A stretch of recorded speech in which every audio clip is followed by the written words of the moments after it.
turn, please. Let's all turn to Esther, who happens to be between Nehemiah and Job. I picked this book because there's all kinds of good stuff in it. There's soap opera stuff in it, there's intrigue in it, and there's politics and all kinds of other fun things. You should all have the layout that you have there. So Esther was written somewhere around 475 years before the birth of Christ. They are not certain who wrote it, and they've been, again, it's like most other books in the Bible, a whole lot of theologians make a whole lot of money trying to figure out this stuff. That's how you get doctorates in theology, is you try to research and figure out who wrote what and whatever. But this one is about you have to understand the historical situation. Let's put it this way. What we now call the Promised Land was one kingdom under David. Then David's son Solomon took over, and he took things a little to excess. And his sons fought over the kingdom, so the kingdom split into two. Okay, there was the northern kingdom, which is what we would call Israel, and the southern kingdom, which became known as Judah, or later on Judea. The southern kingdom had Jerusalem in it. Well, as time went on, for some strange reason during those periods, there were a whole lot of enterprising dictator despots who felt that their job in life was to conquer the world. And the northern kingdom was conquered by the Assyrians. And usually when you conquer things, you steal everything that's of value. Yeah. And you steal all the people that are worth something. Like tradespeople and stuff like that. And leave everybody else there. And you don't care what happens to them. So the northern kingdom had fallen. The southern kingdom was still around. Then the king of Babylonia decided that he was going to conquer the Assyrians, which he did, and decided, well, as while I'm at it, I'll conquer the southern kingdom, which he did. And again, they took all the tradespeople away, and they sacked the temple and all the gold and silver they could find, and moved to Babylon, which is way on the other side of the bay there. The Mediterranean. And so these people were Jewish, and they grew up in the area we would call Babylon, which is close to present-day Iran. So you can tell how far away it is from where Israel is today and where Iran is today. And so basically, they went hundreds and almost 1,000 miles.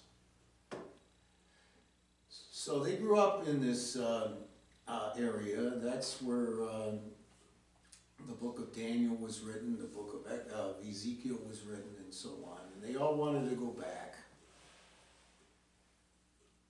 And then the Persians came along and decided that they were going to show the rest of the world what they could do. So they conquered the Babylonians, which meant in turn they conquered what was the Holy Land, and they conquered all the Jewish people that were living in Babylon. So now they're living in Persia. Now, as it turns out, the Persian ruler had better things on his mind than paying attention to how much territory he owned. He had so much territory, he didn't even know what it was. Apparently, at that time, the territory went all the way into Africa as far south as Ethiopia. That's how big this country was. And the only way he could keep track of things was to have these local, like the Romans did. They had local governors, and he had to send letters out to the governors to make sure they were still alive, and things, that kind of thing. So basically, when the Persians took over, they didn't want anything to do with the Jews, so they said, you can go back if you want. A whole bunch of them did. We're going to be reading about is some that did not. The Jewish word for it is the diaspora, or the displaced. And it's because of people like this that the synagogue evolved. Because prior to that, the only holy place was the temple in Jerusalem. Well, if you're 1,000 miles away, how the heck are you going to get there? Oh, so they didn't have a bunch of places all over? Oh, they just had one place? They just had one place. That's why the law was every Jewish male had to attend services at the temple in Jerusalem every so many years. Which is no different than Muslims who all have to go to Mecca. So that they all just do services in their homes in between the Yeah, times? yeah, it's more or less, yeah, that's how they did it. They all Jewish men carried what were known as phylacteries on their belts. And basically it was a prayer book and a few other things in it that kept them connected to the faith. They don't still have to do that though, do they? I imagine they still carry prayer books, but not the way they did that. They do. They, I think up at the Orthodox, but yeah, Chelsea, they think they do. Because they still wear the, whatever that thing is. Oh. With the string. Yeah. Those are phylacteries. Okay. And they walk down the street with their prayer book, down the sidewalk like this. Yeah, I don't know how they know Yeah. where they're going or anything. They've been doing that for years though. When Yeah, I lived in Wycliffe, John Euclid Avenue on Saturdays, Mhm. they'd swarm that way. Yeah, oh Well, yeah. so And they were very serious. they were very serious. And Jesus, in Very fact, serious. always dressed as a loyal Jew. So he had the tassels on his robe, Okay. and he had the prayer book and the whole thing. So, but the point of the matter is that keep in mind that for a Jewish man, you could always figure out which ones they were because of circumcision. But you couldn't do it for a woman. And that's part of the story. Keep that in mind. So basically what you've got is you've got a bunch of Jews who are living in what we would call Persia, which is now present-day Iraq. And they were there, they were kind of displaced from everybody else, but for whatever reason, they chose not to return when the rest of them did. I don't know why. Maybe they married into some families, or maybe they had businesses going, or whatever it might have been. So they're still there. Now, I need somebody to read the first 8 verses now. I will warn you that I can't have Dave do it because it's too many names. Not me either, too many names. There's a bunch of By the way, XERXES is pronounced Xerxes. Xerxes. Now remember that for Scrabble, you know. Although, are there 2 X's? I don't think there are 2 X's. I don't think so. So, but you need the blank letter in order to do it. But anyway, who wants to read the first 8? I'll read it. This is what happened during the time of Xerxes. Xerxes, who ruled over 127 provinces stretched from India to Kush. At that time, King Xerxes reigned from his royal throne in the citadel of Susa. And in the 3rd year of his reign, he gave a banquet for all of his nobles and officials. The military leaders of Persia and Media, the princes and the nobles of the provinces were present. For a full 180 days, he displayed the vast wealth of his kingdom and the splendor and glory of his majesty.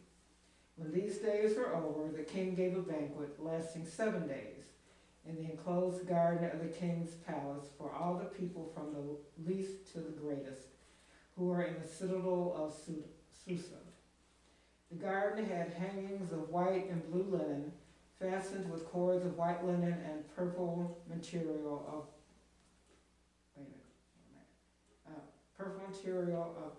to silver rings on marble pillars. There were couches of gold and silver on the mosaic pavement of, how do you pronounce that? Porphyry. Marble, mother of pearl, and other costly stones. Wine was served in goblets of gold, each one different from the other, and the royal wine was abundant, in keeping with the king's liberality. By the king's command, each guest was allowed to drink in his own way, for the king instructed all the wine stewards to serve each man what he wished. Do you think, you got an idea where this guy's head is at here? I mean, look at this, 180 days, folks. That's almost the World's Fair. And then a banquet for 7 more days where they're drinking like crazy. Can you imagine what the heck Bunch that's, of drunks. what the sight. Now visualize this picture. Okay, visualize this picture, because it's important. Remember, he said that everybody could drink in their own way, and oh boy, that's opening a door. Now, normally, in those days, wine was what everybody drank because the water was so terrible. Yeah, but wine is made with water though, right? Sort of. Sort of, but it's mostly grape juice. Okay. But, my wife on the end there will tell you, when you went through Europe, it was easier to get a beer than it was to get water. We were told, don't drink the water. Yeah. So, Beer and wine. When we were in New York one time, it was the same thing. You know, when they had the water problem, Mm-hmm. you had to pay to get a glass of water. Water. yeah. But the point of the matter is here that, in those days, everybody drank wine. So to drink it to excess and become drunk was very difficult to do. But I have a suspicion when we keep reading, this is probably what happened. I bet the hangover must have been a real doozy. But stop and think, they invited all the princes and all the nobles and all these people are in this palace courtyard. It must have been a huge courtyard for all those people. And also notice the linen. Linen was very rare in those days. The fact that they had silver and gold on everything, and they had couches of gold and silver. yeah. And then, what about the goblets? Yeah, all different. Everybody got a different goblet. They didn't go to Costco and buy them all. You know, I mean, everybody had one. Imagine all of these people, and everyone has a different. I imagine it had something to do with your station in life.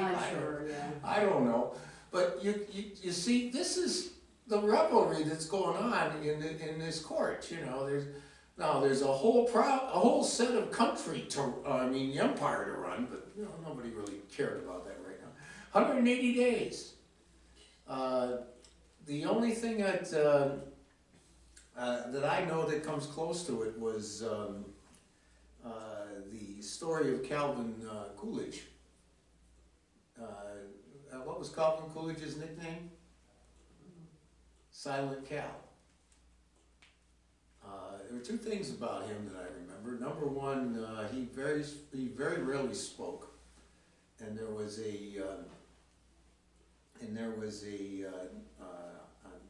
White House soiree of some sort, and there were a lot of upper crust ladies there from the Washington D.C. area, and one of them walked up to the president and said, "I got my women's club has a bet with me that I can get you to say a sentence of more than 5 words. What do you think he said?" I bet you can. No, you lose. But he got this invitation to go to South Dakota. It seems at the time South Dakota was occupied by 6 people per square mile. 6 people per square mile. Think of how many per square mile is in Wycliffe. So you could get, in fact, somebody said that's such a small number that's only 6 more people per square mile that live on Mars. Anyway, they were trying to sell him this idea about carving a sculpture in the side of a mountain. And they needed federal money to do it. And they decided they weren't going to let him leave until he caved in and gave them the money. Well, they found out he was a fisherman, and they said, as long as the fish are running, I'm staying. So they stocked the lake every night with 10,000 fish. So the fish kept running, he kept staying. He was there for almost 4 months. While he was president? While he was president. And as a result, there was a flood, there was this, there was that, they couldn't find the president. All these things were happening, but nobody cared because he was having fun fishing. Well, that's the kind of thing that's going on here, you know, whatever was going on in the world didn't matter, you know, we're having a gay old time. We just had 180 days of fun, and now we had 7 more of drunken revelry. I mean, this is good stuff. This is nirvana, you know. Now, this next section is only 3 verses, and it's kind of short. So would somebody read what happens next? I'm gonna try it, but Oh, look at all the names. bear with me. Hey, you said the first companion, I'm looking Yeah, at that is, this. Okay. it's getting worse. Queen Vashti. Vashti, okay, Queen Vashti also gave a banquet for the women in the royal palace of the king Xerxes.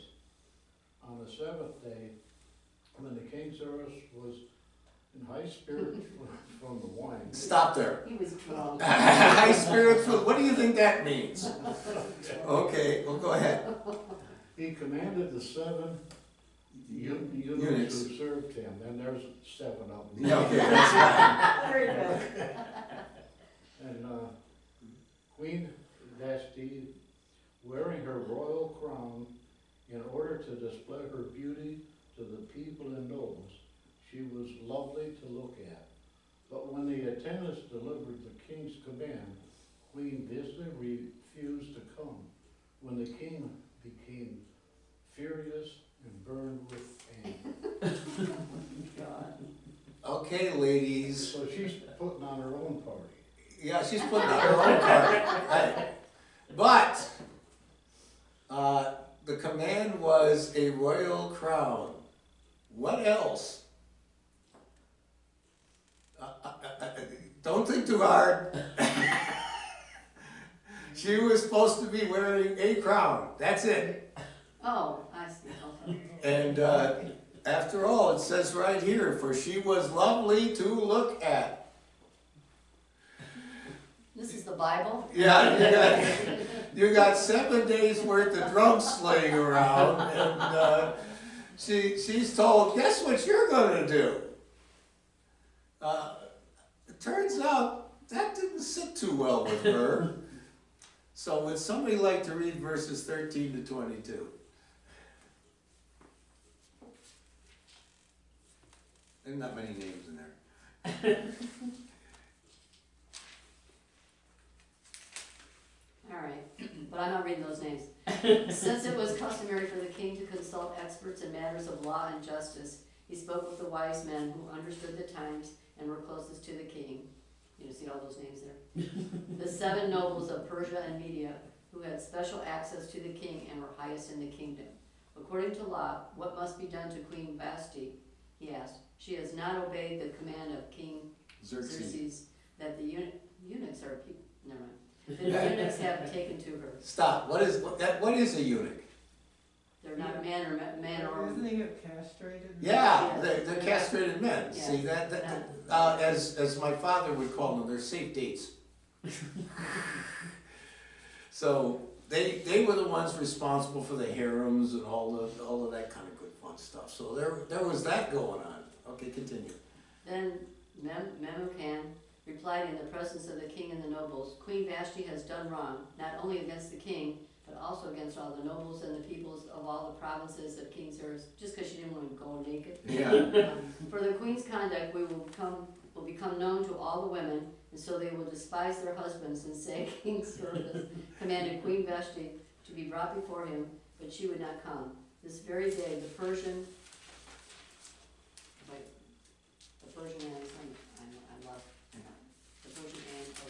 Median women of the nobility who have heard about the queen's conduct will respond to all the king's nobles in the same way. There will be no end of disrespect and discord. So they're all gonna, Therefore, if it pleases the king, let him issue a royal decree and let it be written in the laws of Persia and Media, which cannot be repealed, that Vashti is never again to enter the presence of King Xerxes, which he's gonna be happy. Also let the king give her royal position to someone else who is better than she. Then when the king's edict is proclaimed throughout all his vast realm, all the women who will respect their husbands from the least to the greatest.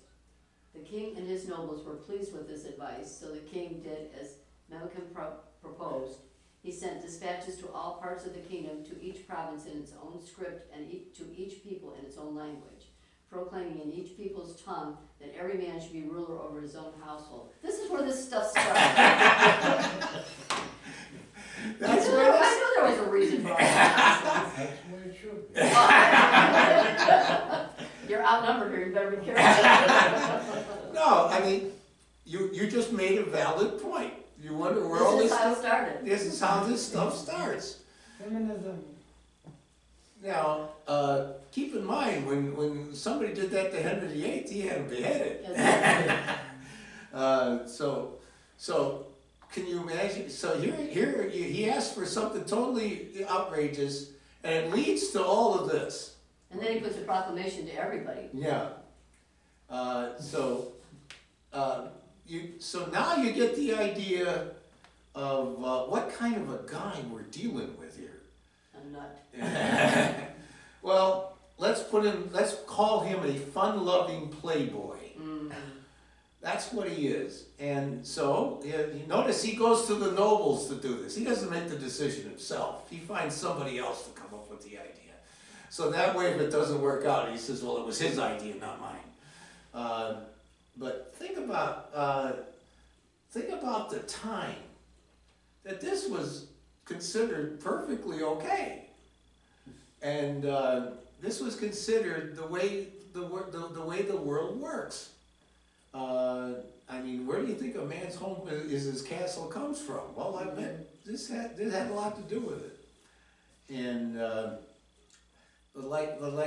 you have to remember, for years in all those royal courts, the women went one way and the men went another, and the only time the king ever saw them is when he commanded for her to show up.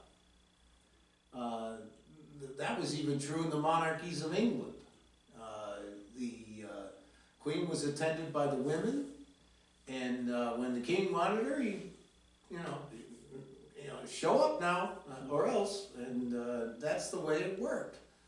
So, also, there is Were they considered married? well, yeah, they were considered married, but then again, in those days, you could have as many women as you wanted, especially if you were a king. Did you any of you ever see The King and I? Yeah. How many wives did that guy have? He had a bunch of them. Yeah, he had a bunch of them. He had 100 and some kids. That's why they brought her there, was to train all these children he had. He didn't even know how many he had. But, so that is not all that uncommon in this day and age. The reason I bring this up is one of the things that Christianity brought into the world is one man, one woman.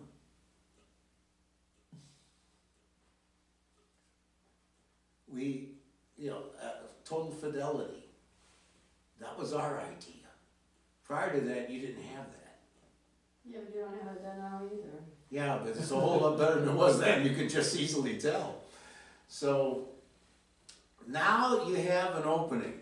I don't think they went out and found the local newspaper and put an ad. They did something a little different. So would somebody like to read the first 4 verses of chapter 2? I got it. Later, when the anger of King Xerxes had subsided, he remembered Vashti and what she had done and what he had decreed about her. Then the king's personal attendants proposed, let a search be made for beautiful young virgins for the king. Let the king appoint commissioners in every province of his realm to bring all these beautiful girls into the harem at the citadel of Susa. Let them be placed under the care of Haggai, the king's eunuch, who is in charge of all the women. And let beauty treatments be given to them. Then let the girl who pleases the king be queen instead of Vashti. This advice appealed to the king and he followed it. Beauty treatments for the big girl. Well, we're going to find out. So, in other words, this is the Bachelorette. Oh, it sounds like Cinderella, though. Oh, yeah. See, I don't write this stuff, you know? So, basically now he's going out looking for, the best of the best. And he's gonna. But he doesn't kill her though, does he? No. But actually, we find out later. But what happens is, you got all these girls showing up. And, you know, notice it says in different languages and different provinces. They probably, half of them probably didn't even speak the language. But I don't think he really cared all that much. Also, his personal unit, you ever see these harem movies where there's always this one guy in there with his arms crossed, a big nasty guy? And, well, that's who this is, you know. So now it's his job to take this group and make them worthy, and the king's going to pick, okay? And just like on the the Ten Commandments was on a week ago Saturday, the day before Easter. Do you remember how Moses was supposed to pick his wife? Oh, they danced. Yeah, they did. All but one of them danced and did all this stuff, and they're all up there. And why don't you choose me? Why don't you choose me? So basically, that's what this is. This is like a big organized beauty contest. And not only that, my suspicion is a lot of the women they pick want to be in it. Well, because you're gonna get clothes, you're gonna get jewelry, you're gonna get rich stuff. Yeah, well, I don't know what the guy looked You like. wanna be But, married to the king, you know? yeah, I don't know what the guy looked like or anything, but you know, I don't think it mattered. So, you see that this decree has gone out, and they're now the talent scouts are looking. Like, I don't know what else you call them. That's what they are. And they're trying to put together this group. Notice it doesn't really say how big the group is. Okay? I imagine it's more than 4 or 5. It's a harem. Yeah, and so there's got to be lots. And which also means that since it's a harem, that these girls are probably not going to go back to their former lives. Because harems were used for a whole lot of purposes, to reward generals and things like that. So, I mean, after all, look at Spartacus. How did they reward Spartacus? They had these girls that would come in and spend the night with them. And, But anyway, now let's see what happens next and how Esther enters the story. I need somebody to read 5 to 14. I'll read it. Now there was in the citadel of Susa a Jew of the tribe of Benjamin named Mordecai. Okay, son of Jair, the son of Shimei, the son of Kish, who had been carried into exile from Jerusalem by Oh, you're going to love this one. Nebuchadnezzar. Nebuchadnezzar. That's absolutely right. You get a gold star Yeah, for that that one. one's easy. King of Babylon. Among those taken captive from Jehoiachin. King of Judah. Mordecai had a cousin named Hadassah, whom he had brought up because she had neither father nor mother. This girl, who was also known as Esther, was lovely in form and features, and Mordecai had taken her as his own daughter when her father and mother died. When the king's order and edict had been proclaimed, many girls were brought to the citadel of Susa and put under the care of Hega.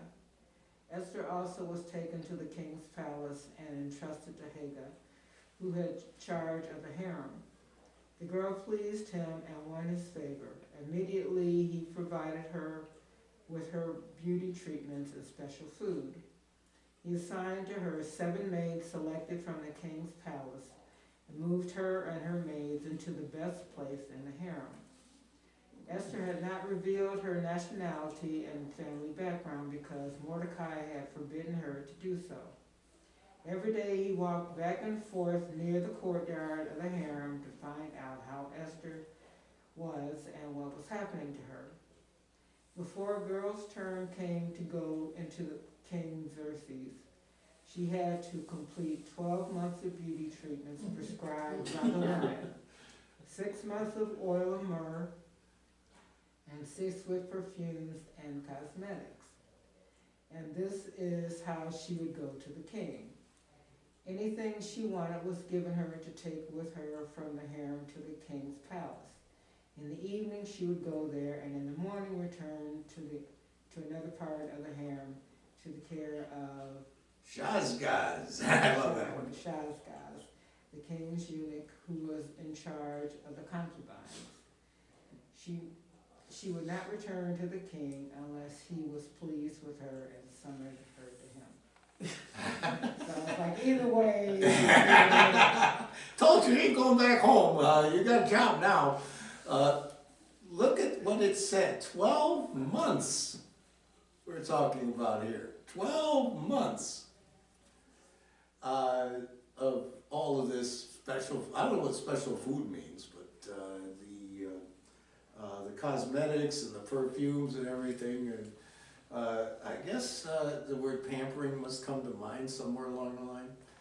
But think about this. This has gone on for a year. This is not show up and let's see. This has gone on for a year just to get these women ready to go into the king's court. And my suspicion is, as I said, a whole lot of them probably wanted to do that. Because I don't know what they were doing before. It says in the evening she would go there and in the morning return to the, another part of the harem. What? It's like, where was she during the night? Well, what do you think? Maybe she wasn't with the Use your imagination. Maybe she wasn't with the Yeah, so basically he's giving him a rating system, you know, and as I told you, the harems were used for a whole lot of things, and take care of visiting monarchs and things like that. So, I mean, our movies make fun of them all the time, but this was very serious business. In any event, you've got a situation here where this whole thing is going now. Also, what did it say about Esther's place? And she had a special place in the palace. Yeah, in other words, guess what? Hey, King Buddy, there's one right over there. I got a special for you. I mean, that's what you're talking about here. There's one over there. I got special for you. Trust me on this. I've been doing this a long time. And, talent like this doesn't come along too often. I mean, stop and think about that. We're not talking, they're not even being treated like human beings here.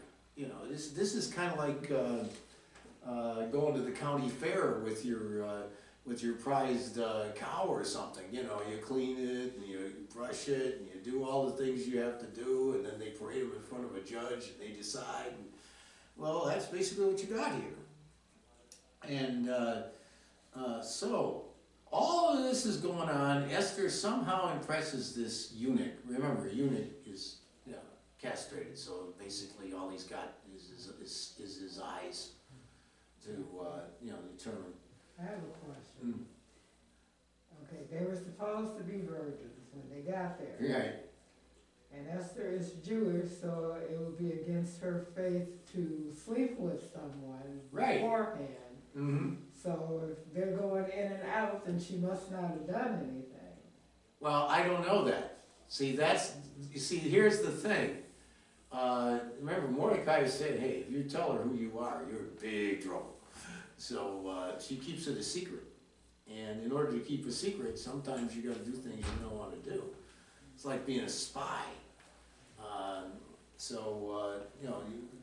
I imagine she fought against it, but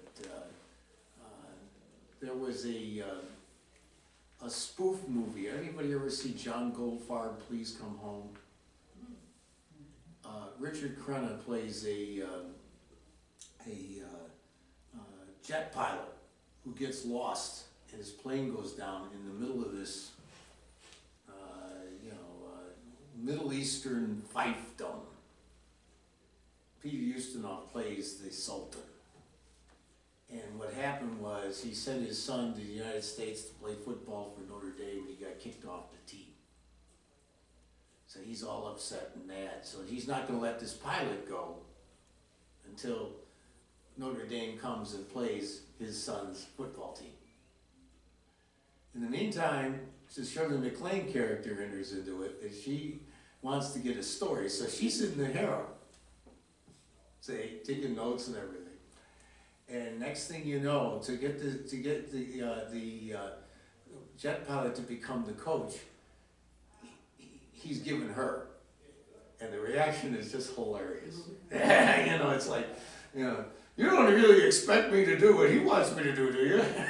You know, just, I mean, but that's the way harems were. You know, it was a reward for doing certain things. But in this case, he was, I imagine, paying attention to things other than how much intelligence they had.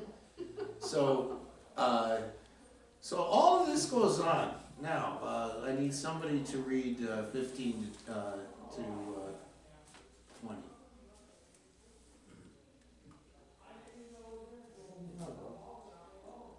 When the turn came for Esther, the girl whom Mordecai had adopted, the daughter of his uncle Abihail, to go to the king, she asked for nothing other than what Haggai, the king's eunuch, who was in charge of the harem, suggested.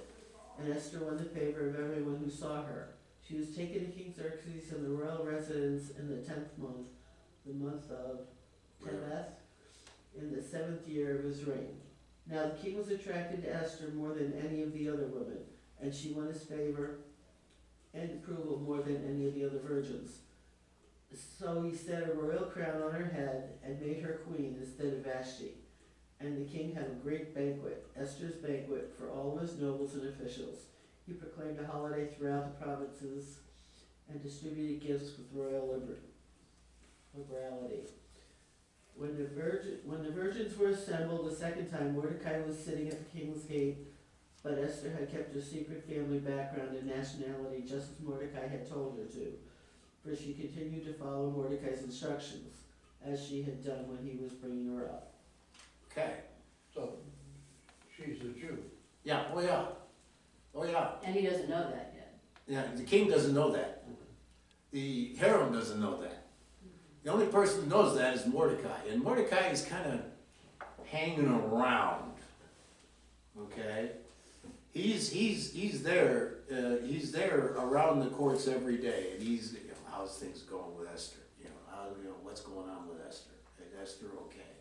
Is the king treating her right? Da, da, da, da.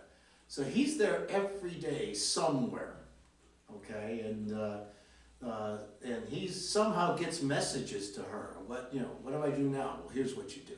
And so he's still, for all intents and purposes, her guardian, if you will. And this continues. We're going to stop here, but this continues throughout the book. Yeah, because he probably figures he's gonna get some stuff from whatever she gets, he's gonna get something too, right? Well, he's more concerned about her welfare. Okay. But yeah, hold that thought, because it may turn out to be quite accurate. Yeah. So what have we learned today? We've learned that when it came to women, there was no value on human life at all. And the other thing we learned, oh, by the way, Queen Vashti was banished. She was not. Now, when you stop and think how big the kingdom was, to be banished from the kingdom must have meant that she had to take a plane, for heaven's sake, to get out. But he didn't kill her, though. No, he didn't kill her, but the fact of the matter was, remember the size of the kingdom. Yeah. If she's on foot, it's going to take her like 3 years to get out of town.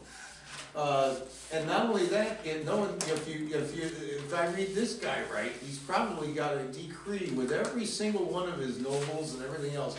Look out for this woman if you see her.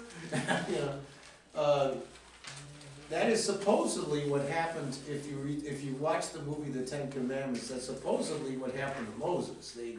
They dropped him off in the desert somewhere, supposedly with a day's rations and a day's worth of water, and he walked across the desert for 30-some days, and ended up in Midian where he meets Jethro and the women. But you know, when they say banished, they mean, you know, get out of town. But you saw the size.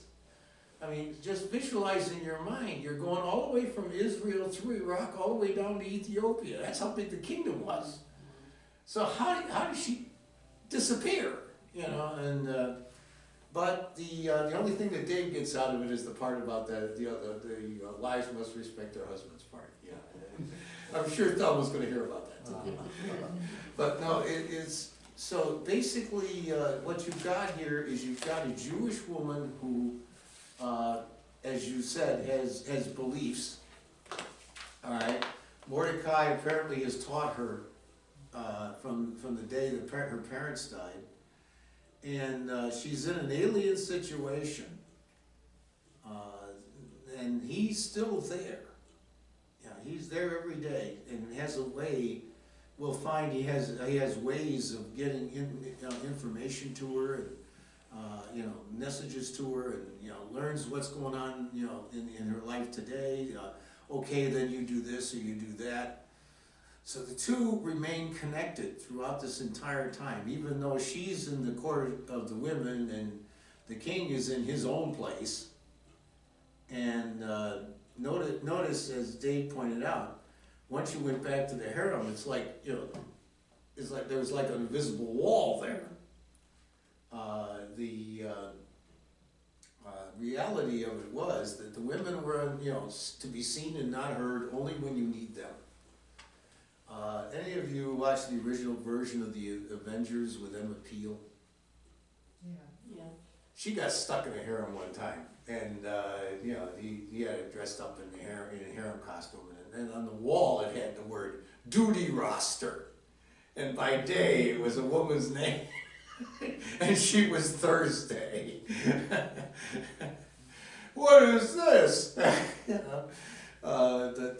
That's the way things were in those days. So Esther's going to have to figure out how to conform to this situation. You asked if they were really married. Well, you just see, you're now queen. Yeah. I don't know what that means, other than... How does she keep the secret that she's a Jew? Then tell me about it. Well, yeah, that would be, so how does it ever come to the point that? Stay tuned next week.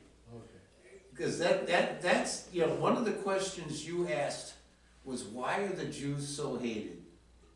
And that's the next part of this story, is why that was. Because a certain incident is going to come up. And then they're going to figure out who Mordecai is. And so there's a He whole... could be in trouble. He not could be, he's going to be. So that's the another more intriguing part of this story. By the way, as we go through this, I'm going to ask you at the end, what word that should have been somewhere in that book isn't there? So keep that in mind. No.